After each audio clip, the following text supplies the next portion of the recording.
Yeah.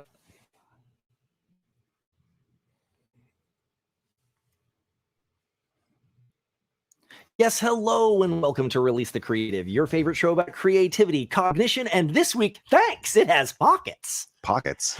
Hot pockets. No, although those are delicious. Have you ever noticed that if you see a woman and she's wearing a dress or a nice pair of pants or whatever, and you feel kind of like, oh, those are really cute. There's this phrase, and it's like ubiquitous, and it's unanimity of thanks, it has pockets, and they will then show you the delight that their dress and or pants and or article of clothing has pockets. Have you experienced this? Yeah, I mean, I don't buy a lot of dresses myself, but I've noticed that, yes, pockets in Really, women's clothing is highly sought after and yet elusive. No, so I have, I have 4 daughters and 1 son, and throughout my years of being married, we would talk, and the lack of pockets, back pockets, deep pockets, or even children, my daughters, when I will go buy clothing for them, they're little girls. My son has pockets. My daughter's pockets are often stitched shut, or they're fake. They're not real. And this is a fascinating thing, because if you talk to, in my experience, any woman, they'll extol how much they hate that. Yeah. I mean, that's kind of, what is this? This is the man keeping us down, right? Or is damn the patriarchy. Well, is it the patriarchy or is it capitalism? Which one is it today? And that is one of the things I want to talk about today, because if it was capitalism, everyone wants this. So if it was capitalism, how is this not supply meeting demand? Because demand is there. Demand exists. It's very real. But then I don't want to get too deep into the feminism, capitalism, patriarchy type thing. But at the same time, why a little girl, my 6-year-old daughter, my 7-year-old daughter, they don't have pockets when my son, same age, twins no less, his do? Yeah, so like the little girl thing is confusing, because my first guess was going to be, oh, well, women say they want pockets, but then when they look at the dresses, the ones with the pockets are bulkier, or right. then they pick the other one because it looks better. But that has nothing to do with an 8-year-old, right? And I was just watching a TikTok, as we've talked on this show many times. I'm deep on the TikTok, you're deep on the Reddit. I was watching a TikTok recently where this woman was holding her toddler, probably 18-month, 2-year-old son, talking about how much she hated pockets, and she's like, "What the hell is this shit?" And she showed that the jeans of her toddler son had better pockets than she, an adult woman. And this has been one of the things that has always bothered me, because clothing designers are largely both women and gay men. So it doesn't feel patriarchal. But again, I'm not a designer. I'm not even particularly well dressed. So it got us both thinking, but it got us thinking about, like, how is it that in a world that claims to be, free market capitalism, is like, how is it that this thing that is so easy, it's not more expensive, the pocket line is already there, just make it deeper? Like, how there is usually are fake pockets there? And there's usually fake. How is it that this thing that is so low bar, how is it that this is apparently so difficult for the man? And again, I say the man somewhat jokingly. If that's the answer, cool. But as we'll talk about later examples, it's not just in pants. There's other examples. But first, I want to do this.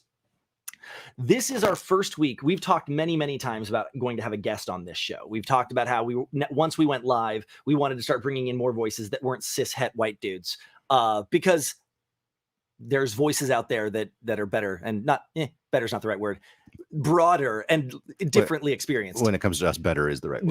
No, that's true. I have a camera and I'm going to use it, damn it. But so today I want to introduce a dear friend of mine. Her name is Juniper Finley. She is a published model. She's an amazing artist. She's just a badass diva who just exudes just a personality and has way more to say, specifically in fashion and design, as she is an artist, performance artist, model, and designer. Not fashion designer, just designer in general. No, I guess she does jewelry and stuff, but I'm gonna bring her in. And Juniper, how are you doing today? Oh, I'm doing just great. How are you? I'm doing super well. So tell us, I mean, I gave you the briefest of intros. tell me a little bit about you, your design, your background, that are things that I don't. I mean, you don't have to brag too much about yourself, but give me a little bit of a background so we all know who you are. Okay, so my name's Juniper, and so I actually have a background in started with performance art, and as I ventured through there, I got to the professional level, and once I kind of capped out, and if you've ever been in the performance industry, you know that you cap out at a pretty young age. So at about 22, I was done, and I actually started educating, and part of the education of the performance art is also the designing of the shows and also the uniforms. If you hear any clicky clacky, that is my dog. So in designing for uniforms and things like that, for performance, I did that for several years. Just the brief, we won a couple world championships. That was pretty cool. No biggie. So, and then now I am working more into the fine art, jewelry making, things like that, but also painting. And I just have my own love for fashion and self-expression. No, love it. So, you know, when I called you about this yesterday, you said you definitely had some things to. So let's just dive right in. You've heard and or probably uttered the phrase, "Thanks, it has pockets," I would assume. Yes, I have also said, "Thanks, I wish it had pockets." the slightly less common. I don't, but like it's amazing to me how often the exact phrase, like there's a script, "Thanks, it has pockets," as though that is some unfound mystery. Like, oh, I have discovered it. Talk to me about this. So the euphoria of kind of you. If you've ever been around any feminine creatures, they tend to like adjust themselves a lot. They want to make sure that everything is just so. And every once in a while, there's a moment when you're running your hand down the side of the seam and you've had this dress for several years, and suddenly you'll notice something and you can slip your hand inside and there is a pocket. And let me tell you, the dance, the joy, the orchestral choir that backs up the mental thought there is incredible. The undiscovered pocket? This has happened to me so many times. The euphoria of the undiscovered pocket. Okay. Yes. So let's just get to how is this, if again, this is so, I don't know a woman that I haven't. Well, that's not true. I've had this conversation with so many women. I've seen so many TikToks, so many articles. Walk me through this, like from a design perspective, from a feminine perspective, if pockets are so rare that there is a euphoric hidden pocket dance. I've never owned a piece of clothing that didn't have pockets. I have fit a full-sized firearm into the front pocket of my standard jeans. Wow. And there was nothing special about those jeans. They were just jeans. Why is this so hard? If this is something everyone wants, which it seems to be, why is this something that supply is not rising to meet demand? Oh, so there's a couple of aspects that you need to understand, that one must understand about this. So there is the his story. I said that on purpose. And then I had not caught the subtle. I had not. So good. Thank you for pointing that out. So we have the history and then we have the industry. So in history, between 17th century and 19th century, we see the very first pockets for females. And they were very large pockets, because when I feel that the people designing them were obviously women. Sure. So they were these large sort of bag type things. And then there was like a tie, and you would put it just between the outer layer of your dress and the underpart. So when you were out and about, you could just pull it up and put things in there as needed. So it's kind of like the first built-in satchel. Okay. Yes, because purses weren't really a thing yet. Yeah. They weren't a thing. This was the very first purse, a pocket. Imagine that. So Once we're looking at that, we kind of like start to move forward into changes in the dress silhouette. And there was the initial, ooh, I don't want to wear my pocket because it's messing with the silhouette of my dress. So then we've invented the purse. So it literally just kind of detaches. They use a different type of fabric and they make it a little bit more fashionable. Now, this is where we have a division. We have the pocketists and we have the anti-pocketists. And yes, these are terms. I was about to say, did you just make that up? I mean, I saw it in a YouTube video, So it must be real. Yes. Okay. So we have, people who are all for the pockets and then people who are all for pushing fashion and doing something different. Right. Now, as we start to move things along even further, we start really getting into the 19th century, which is when we have the department stores and more capitalist type fashion. Okay. Once we get to this point, this is when like women start wearing pants and things like this. Sure. And now we're going to get into the industry. So in the fashion industry, this is not a design issue. The designers are putting pockets into the jeans. What ends up happening is when it gets to the next level, which is once the designs are taken to the buyers and the people, well, not the buyers. What's the next level? The in-between, the people who are going to put it into production. Production, the people, yeah. The production crew is going to look at it and go, okay, we want to make this garment, but we can only make it if it's going to cost this much to make it. So you're saying that the pockets of women's clothing is falling on the cutting room floor because of cost? That feels like an odd place to cut. Again, all my pants have pockets. That feels like a weird place to cut costs. And it doesn't all boil down to that. There's a lot of like give and take. There are different brands. Hold on. I have a little screenshot that has a little statistic for you. It states, oh, I don't know how well you'll be able to see this, but this is what the original pockets looked like. That is larger than a face. That is like one of those like convention bags you get with like the drawstring, like a little satchel, that little, yeah. Yes. So the average pocket is 48% shorter and 6.5% narrower than most male pockets. I don't understand this. This makes no sense.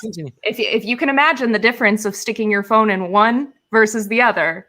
And what's strange is so like, like most, and this is, I say most, this is probably, I have the iPhone 12 mini because I like it as small as possible, but like everyone that I know that has the 12 like plus and the big screen, they tend to be more women in my experience. They have the bigger ones for the bigger screens.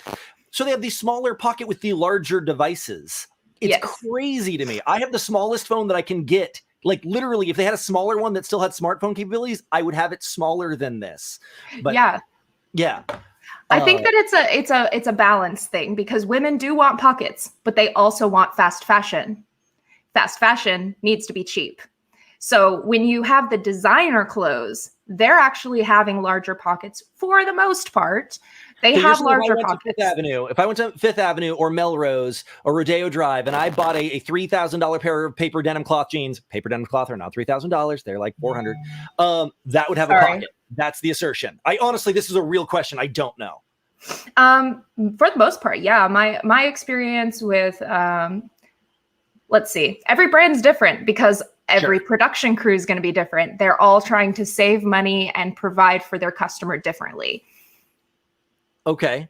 So they all have a formula, if that makes sense. Okay. So in this particular case, so you're saying it's not a design issue. It's not that the lines are cleaner or better or sleeker. That is true. That is true. But I guess my point, if the cost of this material in bulk would be 15 cents, 20 cents.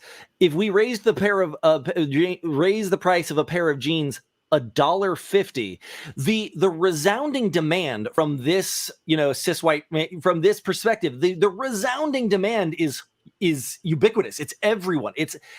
How is raising the price $5, $3, $1 and putting pockets as a standard? How is that not the right answer? I mean, I don't disagree with you there. I feel like there's like this, when we're looking at the fit of a pair of pants, as the fit has gotten closer and closer to the skin, and we're using thinner and thinner fabrics, 2 extra layers and like a stitching seam at the bottom of a pocket underneath that whatever elastic type fabric is going to have more of a visual effect on the clothing, versus when you're purchasing like a pair of trousers from a designer. You know, that fabric is going to be a lot thicker. It's going to be like maybe wool or a completely different material that's going to be closer to what typically tailors make for men. Another aspect of that is just the fact that tailors have been making pockets and things for men for way longer than female sort of designers have started to do these things. Now, when we're looking in a modern time, I don't know why there's not more of a crossover. So I guess there is the, before we move on to kind of the next subject, the next example of this that we're seeing, the question is this, that it touches on what you just said. Can you think of a reason in modern time, like we've been in kind of the throes of third wave feminism and a completely different production era for many, for several years now, this feels like something that could be fixed relatively fast. You know, in my lifetime, I've seen the rise of more plus size mannequins, plus size models, more natural. You know, we have unphotoshopped models, larger, you know, disabled, different. We are really attacking the paradigm of the wayfish size 2 model, and we're attacking this paradigm in fashion. How is it that something that feels to me to be the lowest bar is still seeming, again, I have no data here, to be such a problem? If you could boil it down to a single issue, is it just the history? Is it just the tradition? I'm going to think, because I think, like I said, I think it's a formula. It's one of those things where so many different things kind of come together. When you're looking at anything in modern times, there is a history of it. And the history plus the way that it was treated plus the way we now see it today is going to affect everything. I think that we're on our way. I think that science needs to figure out stretchy fabric that's not going to show a pocket. I don't think that that's that far-fetched. World hunger, world peace, women's pockets. Yes. That's the one. Colony on Mars. Like, yeah, we're going to find out, like, Elon Musk is going to get his colony on Mars, but men's spacesuits will have pockets and women's spacesuits won't. That's how it's going to play out. Like, oh, no. Can we discuss the all-female crew that went up and what they packed? Yeah, that's another podcast in and of itself. So now I want to chime Jeff in here. I'm going to tag you in, Jeff. I want to talk a little bit about the other thing that kind of started this, the other ubiquitous design issue that we have seen that isn't something that is wanted nor needed, but is ubiquitous. Well, this is esoteric, and I have found that there are reasons for it, unlike the pockets, but it still is something that could be overcome. So what we're talking about here, let me see if I can bring this up, which I think I can, if I click that button. All right, here we go. Here's a Nissan. Look at that, yeah. Now this is just a car. Yep. And if I switch over here, that's a Mercedes. There's absolutely no endorsements going on here. No, this is something you're going to notice on almost every car these days. What we're looking at here is that doesn't have one. This is what I'm trying to show the difference between. So if you look around the wheel, there's kind of a lip, right? It's like a lip to the wheel. Sexy curve. It's a hip shape. If you compare that to this car, you see how it's been like flattened as if you took a butter knife to it. Lopped off. Yes. Yeah. So this is kind of round and sexy, and this looks like it was smushed. Yep. Like a Persian cat nose. And okay, what you will find is that I picked the Nissan because this is really over. They do it large. Most of them are about 2 inches. That one's like 5 or 6. Yeah, they're usually between 1 and 2 inches. But if you go out, and I was looking yesterday on the highway when I was driving, it really is like 98% of cars now have that kind of flat edge, and it used to be all cars had that just kind of rounded, or there might be like a trim added on. Back into the the old Chevys and the old Oldsmobiles, they were very hippish. Or they might have like a little strip added on, Right, like yes. like you would in a house corner, but there was a lot of different ways of doing it, and now it's kind of all this way. So what's the purpose? And so the what I'm reading online is they used to make cars of steel, and you just form the steel however you want. And now they're made out of composites and thin metals, and Sure. basically it's structural. You can make it thinner, and it gives it a little more rigidity. Oh, okay. But as to why, like we saw the Nissan really overemphasized it, that's a style thing. Sure. And it's still, it makes it stronger. There's other ways they could solve it. Basically, the car industry decided, well, this is how Quick and cars easy. look now, and we're going to do it. What's interesting is I've never noticed this till I read about it, and I'm sure most of us have not noticed it. No. On the internet, car nerds, not a fan. So if you are someone who likes cars and is really into car design, and you see this and you're like, I hate that, I wish it would go back to the way it was, and they all have very strong opinions. I've read message boards where everybody just like hates this design trend, and they hate a thing that you and I never even noticed. Much like women's pockets, not something that affects us particularly. So if it's something you don't think about, you don't think about it. But what fascinates me is the industry went in a way that the aficionados really hate, but like they're not large enough numbers to matter, really. Interesting. And so this is kind of a weird thing where generally you have, if you manufacture something, you have your core group of fans, and like when they announce new Apple products, there's the people there in the audience who are cheering for it, and then the rest of us are like, it's a phone, but in this case, people who love cars don't love this thing they're doing, and to me that's interesting. That if nobody else cares, why wouldn't you cater to that market? This is interesting. I think I would like to draw this to fine art. Okay. Because anyone who is going to dive so far deep into any avenue of any subject, okay, they are one of a few, right? Now, when you're talking about something that is going to be accessible to most everyone, those people kind of stop mattering unless you care about their opinions. You see what I mean? I remember when I was in film school and I was talking during Composer Day, this guy came in and was talking about how he, for $2,000, could buy a sample rack where he could, with his keyboard, play any instrument you could name, the bassoon, the oboe, he could play anything. And it used to be $2,000 an hour to book the LA Philharmonic studio, but it was $2,000 one time. And I said, but does it sound the same? And he said, 90%. He's like, it sounds 90% the same. Can I tell the difference? Absolutely. Can anyone that isn't me tell the difference? Absolutely not. So is it $2,000 one time and I can do my entire orchestration for my entire movie? Or I can spend $2,000 an hour, probably upwards of $200,000 sometimes, to do the score, and only 10% of my audience even noticed. Is it worth that? And the answer from a capitalist standpoint is, of course not.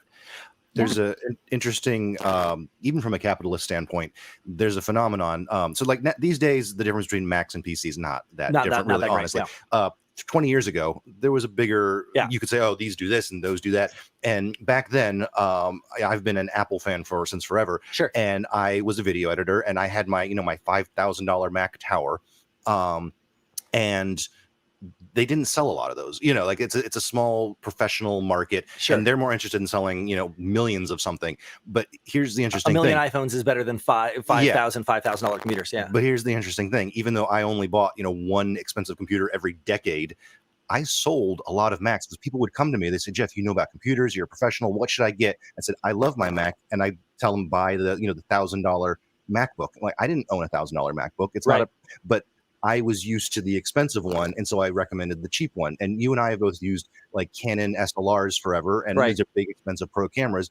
Same thing. But I mean, these days people don't buy point and shoot cameras. But 15 years ago, when they said, "What should I buy?" I said, "Oh, get a Canon. Go to Best Buy, get whatever Canon you can afford. The XTI, the whatever. Yeah, it doesn't matter to me. Just whatever you can afford." And that was because I was used to the pro product. So there's influencers basically, and it's the same reason that car companies like Toyota really wanted to get in to truck racing 30 years ago.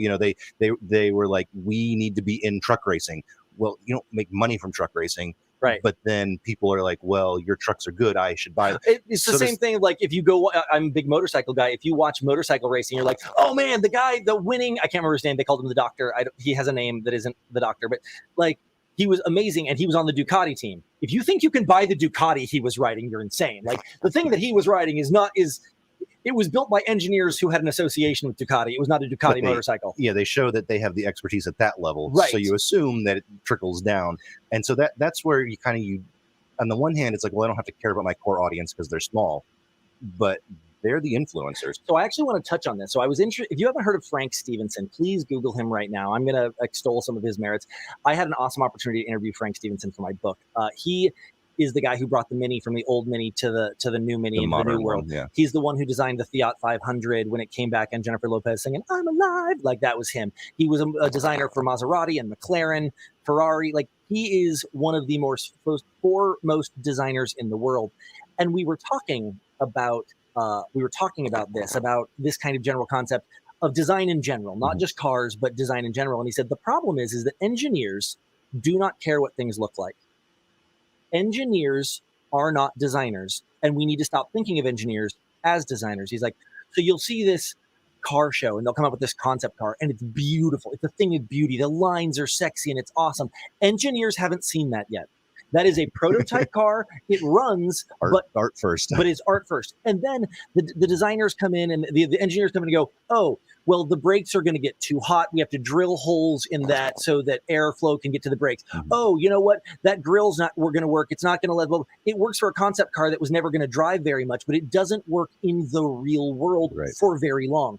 He said, so yeah, we have to drill holes in this and we have to flatten this out because of aerodynamics. And, over 1,000 cars over 3 years, there's going to be this many accidents. And so now by the time the car goes into production 3 years later, people are all excited that this car finally is coming out, and it is gross, and they've taken the sexy out. It's like the good designers, like the ones you showed on the Mercedes, the good designers knew that going in. Mm-hmm. And so they made sure a good designer is also part engineer, because they went in and they said, let's make it so that the engineers can't complain about anything. Right. Let's make it so that, hey, if I know that my brake calipers need airflow, otherwise they're going to overheat, let's make sure that I've designed into the sex of it, into the art of it. Let's make sure that I design airflow to the brakes, which isn't something that a futuristic car drawer is going to think to draw. But the engineers get it, and they don't care what your design looks like. They care about if the car is going to run. And so it's an interesting dichotomy of making sure your design, your form meets function. Otherwise, the people in charge of function will give two shits about your form. Yeah. So this is something that I have some experience with as a designer. Okay. So in show design, so the sport that I work in, it fills up an entire gym, okay, and you sit in the audience, so it's taking up like an entire basketball gym, and you pull out. I design like a giant tarp that gets printed, and it lays out, and it has this tiny little grid on it, and you can, like, everybody knows where to go the whole time. It's great.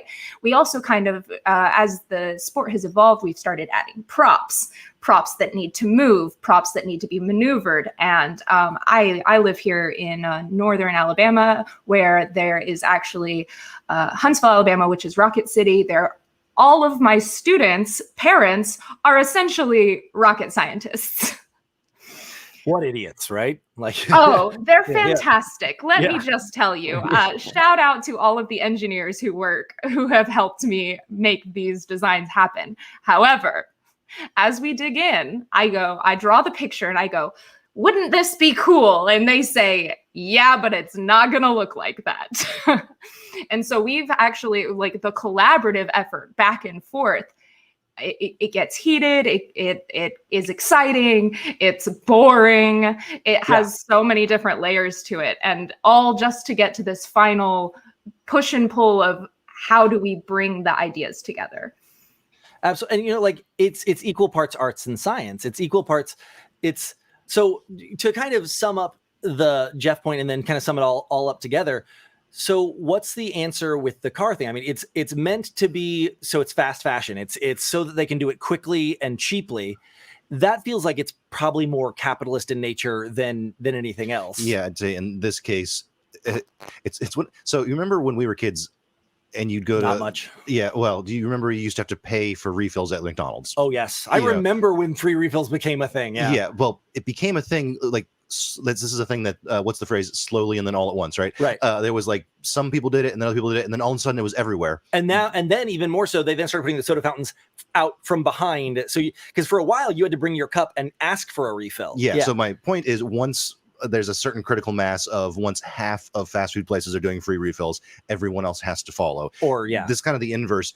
If every car company is doing this, what's the incentive to change? Like, what people are going to complain, especially on a sub $40,000 model. Yeah, the people that complain are like, well, they complain, but what are you going to do? If it was like a half and half thing, there'd be choices. But if there's not, then and this is kind of where we go with the pockets too. Do we need like 40% of women's clothes to have pockets? Then everyone will, but it's constantly 10%, 10%, 12%, 10%, and it's never enough. And if there is, as Junie was pointing out, if there is any design element where the lines aren't as or the heat thing you were saying, like it's more bulky, it's warmer, so you're saying that even with the critical demand, that the actual demand isn't there. Yes, but that's putting it on the consumer. It's more of a there has to be a tipping point where it's worth it to the people who aren't doing it. Yeah, need to be missing out. And right now, it has to be inconvenient. Yeah, there's too much on the side of the scale. It's a scale, and there's too many on the one side of the scale. I don't need to add pockets because where else are you going to go? No one else has pockets either. Right. It's like you can maybe find it, but there's not enough. Once though, it's when you're in a particular store. If you're like, oh, here's one with pockets, here's one without, then it becomes a choice. Right now, it's no pockets unless I go way out of my way to really find wear trousers or wear a really high. It's the same thing. If I want to buy a Honda Civic and put a body kit on it to get that sexy hip thing, I can do that. Their body kits are made by I can modify anything. If I want to add pockets, I can. But the whole thing is that right now I don't need to give you the choice because you don't have the choice anywhere else. Yeah. So like if someday it gets to the point where everywhere you go, there's 3 without pockets and 1 with pocket, like every single store, then it might start to change. Interesting. I think as we are working towards to bring it back to fashion, but even still, as we see an evolution in the world. So when we're talking about, actually, I'm not going to talk about fashion. We're going to talk about streets. So we're coming back to the 19th century, which is kind of the same point with some of that fashion. When you're looking at widening streets, you look at more room for more car. What I was seeing with that Nissan is consumers want space inside their car. They don't care what it looks like on the outside as much as they care about how comfortable they are in it. That's true. So you are working within a global society where you're having to say, okay, this is how wide the average street is, and people want more room inside their car. You know, it's just like the silhouette thing. People want the nice silhouette and they want pockets. Okay, do they want the illusion of pockets or do they want real pockets? What is the give and take? Right. And I will say, in all dead serious, if I am dressing, like, just to hit on the pocket thing, even being a guy who has tons of room back, if I am trying to look nice, I am a pack rat that just puts random shit. Like, I'm a squirrel with stuff in his cheeks. Like, it's bad. But if I'm like going out to a nice thing, I will make sure my keys are in my bag, my wallet. Maybe in my wallet, my cell phone is in my jacket. Like, I will do everything I can to keep things out of my pockets. Otherwise, I really will look like a chipmunk. And like, I will have so much garbage in my pocket. So it's bulky. It's a blessing and a curse, really. I can, but then I do. Sounds like you need a purse. For the record, like, I'm the other way here, and we're finally getting to a point now that I can. But like, as a younger guy, you know, in my 20s, like 20 years ago, I would carry like the earlier days of like laptop bags weren't as much a thing, and I got shit for carrying a man bag. Or there's a whole Friends episode about a man bag, and like, I have thought that it was unfair that men couldn't carry purses. Now we can, but like, that's new. I have wanted to carry a purse much of my life. We've always had the out that it's a camera bag or a laptop bag, but yeah. I have a lot of stuff in my laptop bag that isn't laptop. So men get to wear purses before women get bigger pockets? Welcome to the patriarchy. Thanks for joining our show. And we're back. No, I mean, yeah. Jeff and I, like you were saying, we've carried camera bags our whole life. So we could always walk in with a purse and they're like, it said Loa Pro on it, or like it was, which is a camera company, like a camera. It was always really excusable, but my lunch was in it, like my camera and my lunch and my wallet and my keys and some paperwork. Like I was carrying a purse before I was allowed to because I was a camera guy. But like now, like I was at a convention recently and I bought a hip bag and I'm like, dude, I'm rocking a hip bag. Come at me. I love it. Yeah, you remember back when our kids were young, we go to theme parks. Yes. And I always used to have, I had my camera bag. Sure. And I would have the 3 diapers and the baby wipes in there. So, and my wife wouldn't, she'd have her normal purse. Yeah. But that was it. So essentially, I was carrying the diaper bag. Right. But if I was carrying a diaper bag from Bye Bye Baby, Yeah. like that would have been like, oh, look at him. Where, you know, but no, I had it. It's a camera bag. Like it's and I will stealth. say, so our oldest children, our oldest kids are only 6 months apart, are only 13 years old. But I will say that when I was looking for a diaper bag that I wasn't ashamed to carry, when Salem was born, I could not find one. And now man diaper bags, like tactical camo, like Molly, like, you know, looks like a gun bag. They're a thing. And I think that's good, but I think it's still so interesting that the rapid inclusion of men in purses and diaper bags is way more rapid. Supply is meeting demand instantly, whereas women, pockets still difficult. And I think this is fascinating and really, really messed up. That's an interesting topic to start bringing up. I will say that I have seen in more of like higher fashion diaper bags and things like that have like gotten better even still for women as well, where it's like, okay, I'm not walking around with this thing with this like crazy childlike print on it. It's not for the baby, it's for me, you know. I've seen that in that actually, for the record, in that exact same span of time when we were looking for purses, both my wife and I, not purses, diaper bags, I could find nothing I wanted to carry, and neither could she. It was all like vinyl and elephant prints or bright blue corduroy or some ridiculous. But now you can buy a diaper bag that almost looks like a purse, and you can buy a diaper bag for a guy that looks like it has like explosives in it. It's a tactical bag. Anyway, so I kind of want to just kind of sum this all up. First, Junie, where can people find you? I know you have 2 Instagram pages, but for your art and your model, and like if someone was like interested in following and hearing more of your journey, where would they do that? I would actually send them probably to my art Instagram. I am recently coming out as non-binary and going through a little name change. So my art Instagram is Bailey, BAYLY_art. And that is named after my sweet, lovely grandmother. Awesome. And so we're definitely going to put that at Bailey Art in the show notes so that people can find you there. But Wonderful. No, your work is awesome. I'm going to be having some of it on my wall. You and I are collaborating this summer. So definitely follow Juniper. She has some great things coming out. But also I wanted to, as before I kind of sum up, I really want to thank you for being on. We definitely I needed a voice that wasn't just us, especially in talking about fashion and design, because neither of us is fashionable or designers. So definitely thank you for coming on. And thank you for having me. Absolutely. We will talk again soon. So in kind of summation and just kind of release the creative speak in just creativity and cognition and conformity, like so much of what we talk about is we have the Frank Stevenson example of if you want your design to last, it has to be engineer proof. Mm-hmm. And then your point, if you want it to be good, it has to meet, Simon Sinek talks about this as well. You have to meet a certain part of market penetration, or even if people like it, it's just not available enough to be relevant. Right. So from a communications standpoint, I think that those two things together, it's if you're the guy standing on the street corner screaming the end is coming, even if you're right, even if you are 100% correct, there really is a dragon in the sky.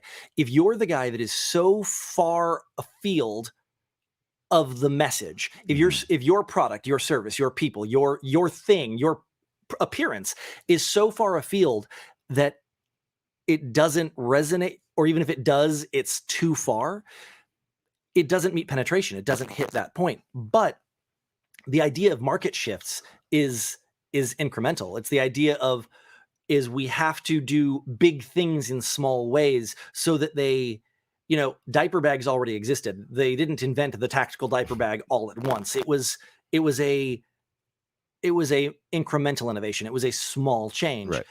And I think that there's a lesson there, both in pockets and in cars and in design and in everything, that your form has to meet function, or function will almost always win, unless you're in the military. Form will almost always win. Sorry, function will almost always win because it has to work. Yeah. Go ahead. Steve Jobs combined that. People confuse. They say there's design and function are different things. Steve Jobs said design is how it works. Right. And that's a complicated concept for some people to get. Right. But yeah, it's possible to gather it all together. So as we move forward, as we do this thing, as we're trying to communicate big changes, as you go into your boss, as you go into the idea is, if you are so crazy left field that people can't even begin to wrap their head around it, women pockets, that's insane. Which is such a good example because it's not insane. That's so low hanging fruit. But the idea is to be designed well, function well, meet the demand without creating some crazy problem that an engineer has to drill holes for there to get airflow. Yeah. And I think that that's the goal, is that as we're communicating big changes and we're doing big innovations and we're trying to be creative, that creativity is great. But if you're the art project standing on the street corner that people are uncomfortable to look at, you might be innovative, but you're not going to penetrate cognition. You're not going to make changes. That change happens when you are doing big things that people can get behind very quickly, because they're already primed for it. Yeah, I mean, it's a tough hill to climb. It is a tough hill. It's like all you have to do is it's a little bit like Scotty talking about in the new Star Trek films that I know you love so much. It's that transporting someone at warp is like shooting a bullet with a smaller bullet while riding on the back of a horse. And that's a little bit like what innovation is. It's you got to shoot a bullet with a smaller bullet while riding on the back of a horse. And believe it or not, I actually think that's just like he figured it out. I think that's a lot easier to do because I think a lot of people take factors that aren't factors and put them in the way. And we'll talk more about that in the weeks to come. This has been a fun week. Thank you so much to Juniper Finley. Check her out at Bailey Art. That will be in the show notes as well. And we will all see you next week.